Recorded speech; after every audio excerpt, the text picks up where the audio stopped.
This is What a Weird Week for Friday, April 12th. 10 weird things that happened this week. Hi, everybody, it's Weird. This is like crazy being here. Really weird tales. Well, I got a great show for you today with some wonderful weird stuff. Hi, friends. I'm Scott. This is What a Weird Week, where we catch you up on the weird news of the week. If you would like a transcript or show notes or podcast stuff, you can go to shownotes.page. Shownotes.page. Here's Season 5, Episode 15, first published Friday, April 12th, 2024. 10. The Grammy who made the news after receiving a speeding ticket actually got a couple of tickets. Grammy was going 7 miles per hour over the speed limit. Seems kind of chintzy, but it's one of those deals where they have the camera, it snaps your photo, catches you speeding, you get the photo and your ticket in the mail, and well, they got you, right? But Grammy wasn't driving her minivan. Grammy Joanne Gibson, East Cleveland, Ohio, she wasn't driving the minivan. No one was driving her minivan. Her minivan was being towed to the shop. It was hooked to a tow truck. Here's Joe from ABC 5. The problem is, though, Joanne wasn't behind the wheel here on Euclid Avenue back in December. You see, Joanne's van broke down, and as you can see clearly in the picture on the traffic camera ticket, Joanne's van was hooked up to a tow truck and was being taken to the repair shop when the alleged violation took place. My car is on a flatbed. I'm not driving that truck. Now Joanne is concerned her driving record and insurance rates could take a hit. Right? So Joanne is fighting City Hall, kind of, sort of, so to speak. As a matter of fact, once this story made news, the mayor of East Cleveland has vowed to get involved and make things right. 9. The squat world record. Think about how many squats you can do. Think about maybe working really hard now. Like really putting your mind to it. How many more squats could you do? And then, let's multiply that by 10. Are you anywhere close to 26,000 squats? Me neither. The world record for most squats in 24 hours is more than 26,000 squats. 26,000. Congratulations to a fellow named Tony from Decatur, Illinois, who was in the news for setting that new squat world record. We link to the story in the show notes. There is some video, but you could also just imagine a fellow squatting a lot, and then you probably have an accurate depiction in your brain. Next, Gertrude the Eclipse Chicken and earthquake vasectomy.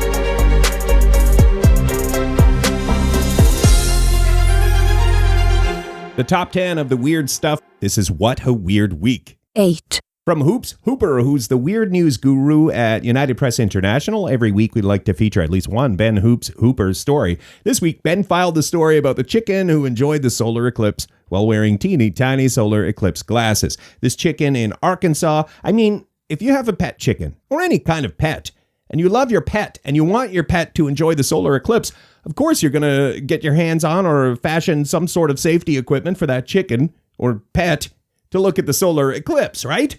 So a person named Tad made the news. Tad the human, Gertrude the chicken. Tad was also wearing safety glasses, eclipse glasses. It's just a fun photo, you guys. That's how it all began. We all took a photo like that this past week. Someone took a picture of Tad and Gertrude. It started to gain momentum online because human being and pet chicken is wearing teeny tiny solar eclipse glasses. A lot of things came together on this one. And the next thing you know, they're on KTH TV. And we learned that Gertrude laid an egg during the eclipse. Hey, Gertrude, are you enjoying the eclipse? Well, let's see. Are you happy? Yeah, she's enjoying it. Well, looky there. Aren't you a good girl? That's the soundbite from the story. That was the actual moment of truth, you guys. Not the eclipse. It wasn't the eclipse moment of truth. It wasn't peak totality. It was when Gertrude laid the egg. What happens when you lay an egg during a solar eclipse? That doesn't happen every day. I assume that is an origin story to some superhero or super omelet. 7. Man getting vasectomy when earthquake hit thought the doctor was joking around. The doctor said, "Is that an earthquake?" And the patient was like, "Ha ha ha ha. Good one, doc. I'm already nervous enough. Quit kidding around. But that's me paraphrasing. It was an earthquake, you guys.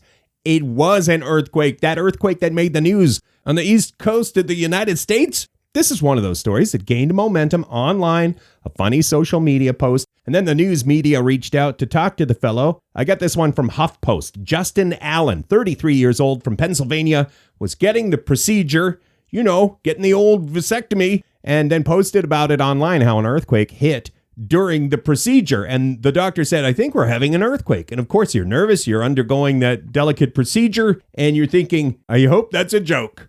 Well, now Justin is looking back on the ordeal and laughing about it. And he seems fine. There's a photo accompanying the story from HuffPost.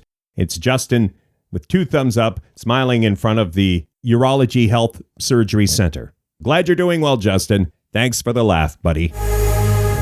Next, garbage bag steals from porch and a fast music ban.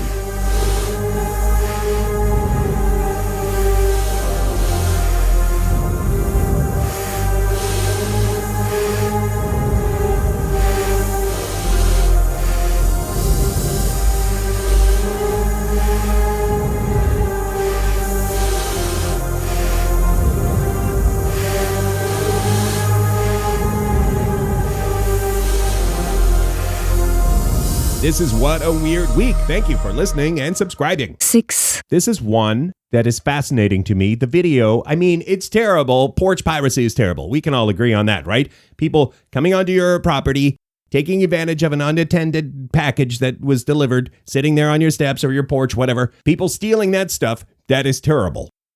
Terrible. Terrible. Not good. A fellow named Omar in Sacramento, California, had a security camera set up. You can clearly see that camera. If you're a porch pirate, I'm under surveillance. Maybe that's why this is what happened. This porch pirate dressed up like a garbage bag. And it's the craziest thing. The porch pirate is wearing a garbage bag and crouched down and creeping. So if you don't have a chance to click the video, just imagine it's a garbage bag slowly creeping up the walkway to the porch. Then this garbage bag takes the package, which, by the way, was worth around $10. The garbage bag, basically, it looks as though the garbage bag eats the package. Absorbs the package, maybe. And the garbage bag waddles away with this $10 package. That's the MO of this garbage bag porch pirate. The video is just fascinating.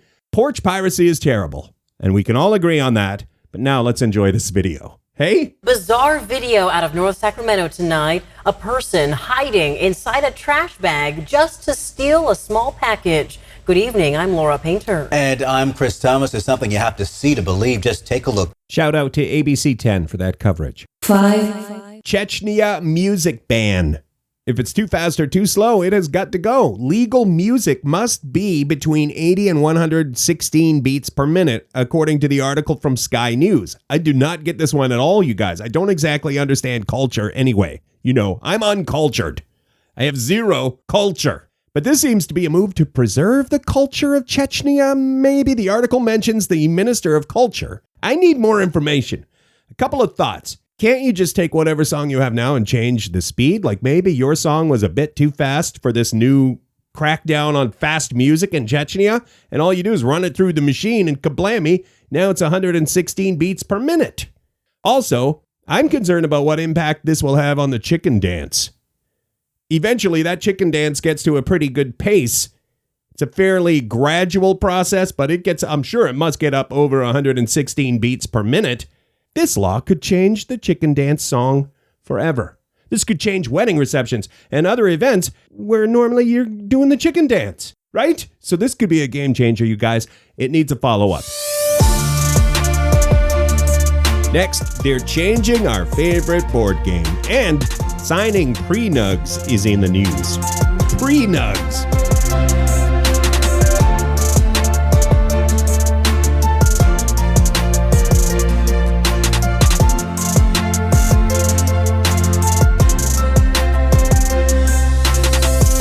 You're listening to the What a Weird Week program. It's weird news. 4, Popular board game gets some changes after 75 years. We're talking about Scrabble, you guys. We linked to an article from the Mirror about how Scrabble is now going to come with a two-sided board, a two-sided sword. Hey? What? Mercury's in retrograde. I can't say anything right, but no further edits. Let's just push forward. A two-sided board.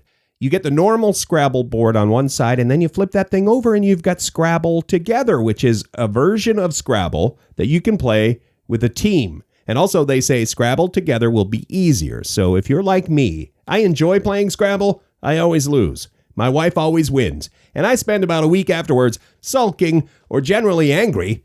And then that wears off and we play Scrabble again. Anyway, if you're like me and you have some difficulty spelling those big points words, this Scrabble Together is supposed to be easier. You can do a deep dive into the new game or the history of Scrabble. We put a link in the show notes. If you don't have time to click, it's kind of a fascinating history, Scrabble. I can sum it up pretty quickly. These explorers were in the Grand Canyon and they found a secret cave, and they drew nearer to the cave. They heard a voice in the cave saying, "Not a word." They had found someone who had been lost in the Grand Canyon in that cave. They had been there for days, and they kept themselves sane by playing word games, scratching words on the side of the cave. That person's name was Johnny Sebastian Scrabble III. And they thought, wow, this simple game of words can keep a person clinging on to hope. Johnny Sebastian Scrabble III, we've got to share this with the people. And that's how Scrabble came to be, you guys. 100% true. Don't even click. I nailed it. 3. Before you nug, sign the pre-nug agreement. It's a pre-nug ad campaign or publicity stunt involving our friends at McDonald's restaurant. They have delicious chicken nuggets, and this campaign revolves around people in a relationship. Before you enter into an eating nuggets situation with somebody, especially your life partner, you want to make sure it's even Steven, that nobody's getting cheated out of their fair share of nugs. So you sign that pre-nug agreement. Today, 4 more groups take their relationship to the next level, promising to share Chicken McNuggets together forever. But are they ready to make this ultimate commitment? Will they sign the pre-nug agreement? Let's just start with what brings you here today. I'd say sharing. I'd say sharing. We linked to that whole video series. It's fascinating, and it's caused me to believe in love and nuggets. I think I already believed in love and nuggets, but it's confirmed my belief in love and nuggets. And love and nuggets also should be a band name. Hey? Next, free street ketchup. Love and nugs. Nugs and love and nugs. Nugget, love. Wait, are you fading? Are you fading this out right now? Don't. This is the best part. We're almost to the number 1 weird story of the week. This is the What a Weird Week show. 2. This is about Heinz ketchup and the publicity stunt or ad campaign. I don't know how you describe this. They have these interactive, almost like signage installations outside hot dog restaurants in Chicago because apparently there's some sort of unwritten hot dog law. I did not know this. And friends in Chicago, if you have breaking hot dog news, please do reach out. I had no idea that in Chicago, you're not supposed to put ketchup on a hot dog. With a Chicago-style hot dog, it's considered in poor taste to put ketchup on that thing.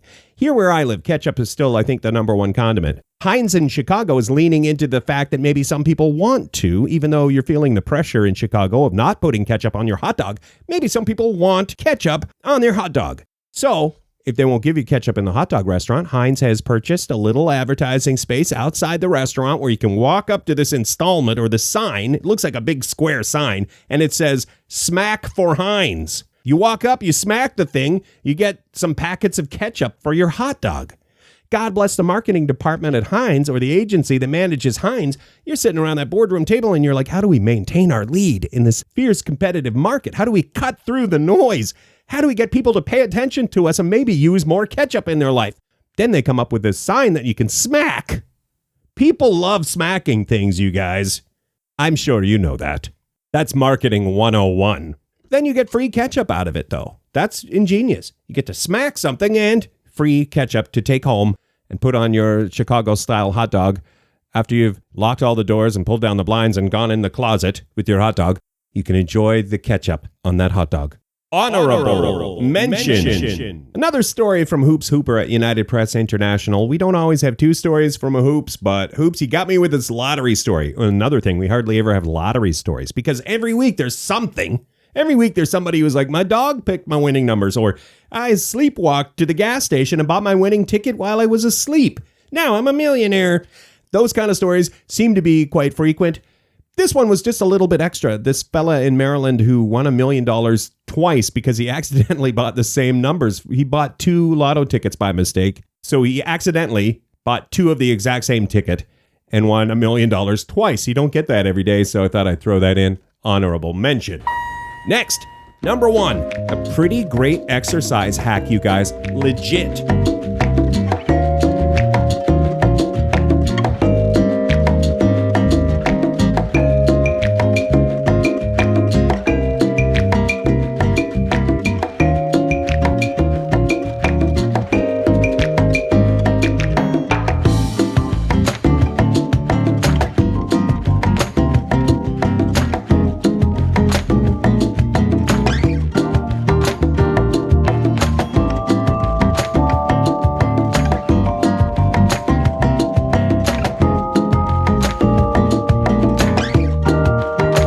Up on the weird news of the week the easy way.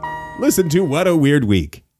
That's this show, you guys. 1. When to exercise for maximum staying alive capabilities. This is from our friends at Study Finds. Their headline was, Why Exercising at Night May Be Best for Health. 61% lower risk of death from any cause! Exclamation.